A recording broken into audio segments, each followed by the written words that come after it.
Hello, everybody. Laigha here, also known as the Accessible Media Maven.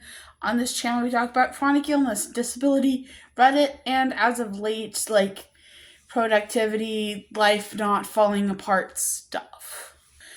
What I wanted to talk to you guys about today, I don't want to call it burnout, but maybe that's what it is. It's not when most people talk about burnout, they talk about losing the mental energy, losing the desire. And that's not what's happening for me at all. So I wouldn't classify it as burnout, but more of burning the candle on both ends.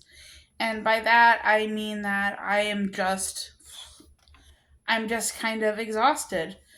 So I think I need to catch you guys up on everything that happened. I'm not exactly sure where I last did a catch up with you guys. So I'll just start from here, from Thanksgiving. So if you guys have already seen this video, I'm really sorry for this quick recap. So after Thanksgiving, I took my first vacation from work ever. From work, unrelated to health problems. I had taken 1 or 2 days off related to book releases, but this time I just took a day off just to take a day off. So what I ended up doing was I took several days off. I went to Iowa. While I was in Iowa, I got a cold. I came back, and I was horribly sick. I was coughing. I was exhausted. I got told to go home several times, and I was kind of banned from the office because I was so sick. So I was working from home.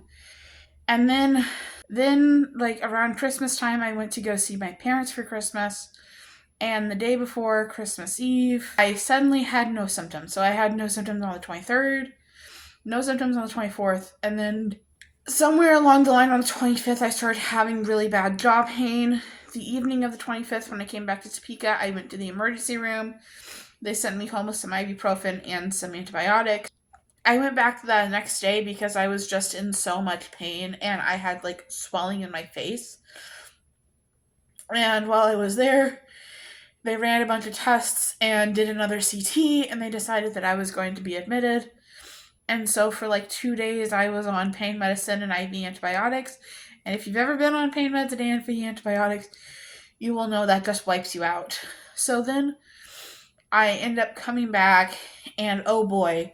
So I think that was around the beginning of January. Now, what's happened since then? Okay. I've had some on and off pain in my mouth, but that's not really the big deal. The big deal was I dealt first with a really, really bad hand dermatitis breakout.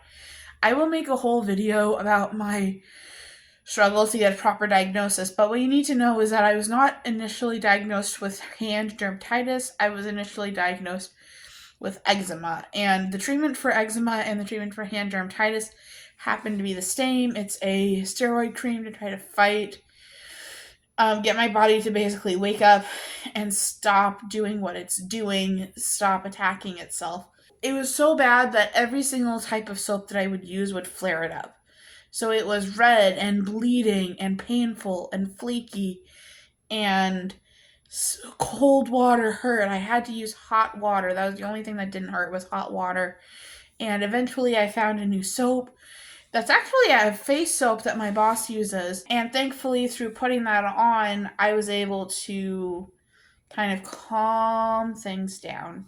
I was going through this, and the whole time that I was going through this, I was making YouTube videos. I was dealing with a bipolar flare-up where I was manic. I was getting a lot of things done. I think I had taken a breath of fresh air, let it out, and realized that I didn't have school, so I could do whatever I wanted. And whatever I wanted was to make YouTube videos, which is why there were so many YouTube videos last month.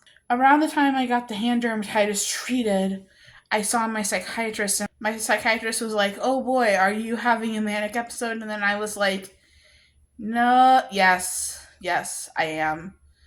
It's hard because whenever I'm manic, I get more things done, but also I was starting to deal with exhaustion, and I was either doing things or I was exhausted.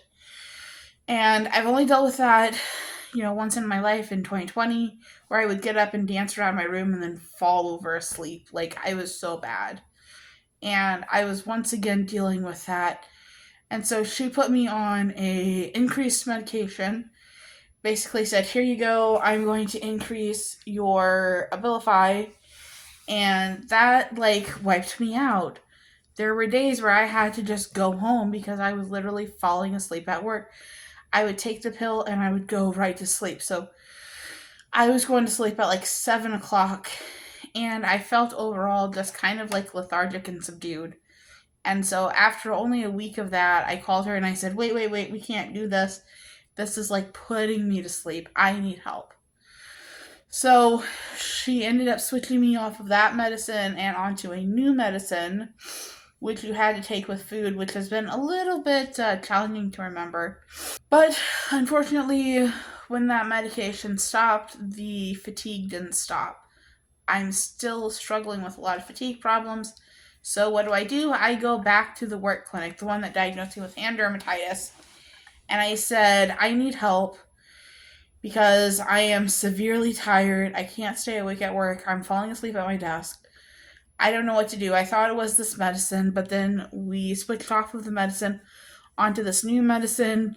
New medicine is unlikely to be doing this. It's not linked to the medicine. So, like, when I was taking the Abilify, I would take the Abilify and, like, within, I would say, about 15 minutes, I would be, like, asleep.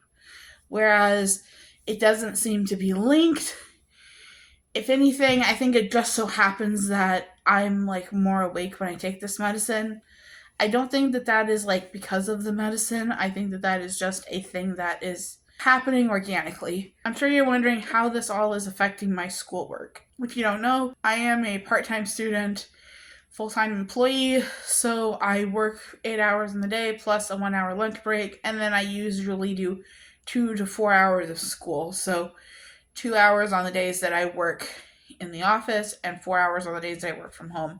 So if you put that together, that is a 13-hour day. The reason why I only do 1 hour before and after when I'm working in person is because I have to factor in time to get dressed, drive to work, all that stuff. So just being in the office takes more time than working from home. So that's where those extra 2 hours go. I also kind of need those 2 hours because I lately have been tired. Like I said, it's been bad. I've been falling asleep at work, and it's not about sleep. For example, I slept all day Sunday. Like literally had, bursts awake just to eat. And other than that, slept the entire day. I don't think that it's COVID. COVID would not still be happening. But, we went to the doctor and we did tests, and the test showed that I had an elevated TSH level, but my T4-3 level was normal. A TSH level that is elevated means that your thyroid is not working properly. In the past, I had a level where my TSH was on the high side, but not elevated. So it was like 3.9 instead of, a normal level, which a normal is 4 and below. So 3.9 is like on the verge. Whereas this time, I think that my level was like 4.5. So it was greatly elevated.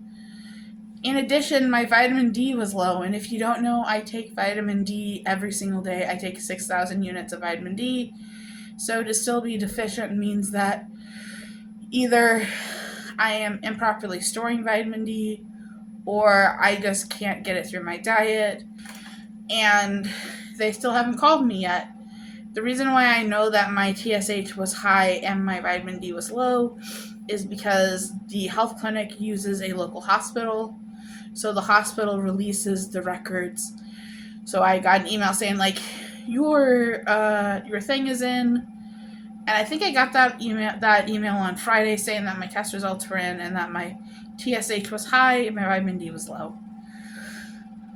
And overall, I guess the question this begs is, how is this affecting my schoolwork? How is this affecting my work? And with work, it's been difficult. I'm tired a lot. I have to be antisocial as far as having my lunch breaks in my office by myself so I can kind of lay down for 20 minutes, take a little nap. And this is allowed, like not lay down, but putting my head down. We do get a 20-minute break kind of at 10 and 3, and so I take those to set a 15-minute timer and put my head down and rest. Same thing over the lunch hour, that I eat in 15 minutes and then try to get in a good 30 to 40 minute with my eyes closed.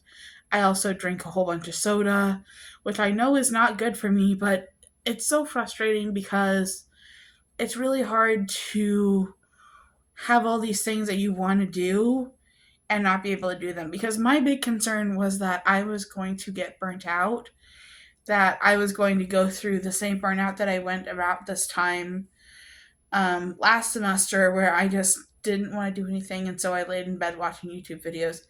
And it's very much not like that. And I mean, there has been some time where I have been in bed playing a game, but honestly, almost all of my time when I'm not working on schoolwork has been spent sleeping. And it's not that I don't enjoy schoolwork, I actually have been really enjoying it. The problem is that I am just so tired that I can't get anything done. Today I barely got any reading done. I still have like 4 or 5 pages until I can take the chapter quiz. Thankfully, I made the post today, and I'm going to hopefully make do my next assessment and quiz tomorrow. Hopefully, we will see maybe during lunch. But I have another assignment due for a class, and I might have to email the professor and be like, Dr. Downey, I am dealing really, really bad with health problems right now. I am trying really hard. Can you maybe give me an extension or work with me? I am hopeful that maybe, and see, another thing too is people will question my insulin levels, but my A1C was the same that it was 3 months ago, and I wasn't having these problems 3 months ago. So that means that it's likely not blood sugar related, and while it could have some slight blood sugar implications, overall, I think that the main problem is just that I've been so tired. I think that the vitamin D and the TSH levels are the answer. I think that the problem is that that they're both too low, that my thyroid is underfunctioning, and that my vitamin D levels are too low, and that those are causing my tiredness. What are we going to do about it? I don't know, but I thought it would be good to just kind of talk to you, to be like, yeah, this is the reality of life with a body that just does not handle stress. I get stressed out due to, well, I think that I kind of go out and purchase things with an energy credit card, and then when the bills come due, that's when I just absolutely, my body takes it out of me. So in this case, it's just time for the bills to come due. It's time for my body to start paying off all of the energy that I had last semester. But now it's like, okay, well, I need to work. I can't just lay in bed and sleep for 11 hours. I can't just spend an entire day where all I do is sleep. I have to do something, and my body's like, huh, no, you don't.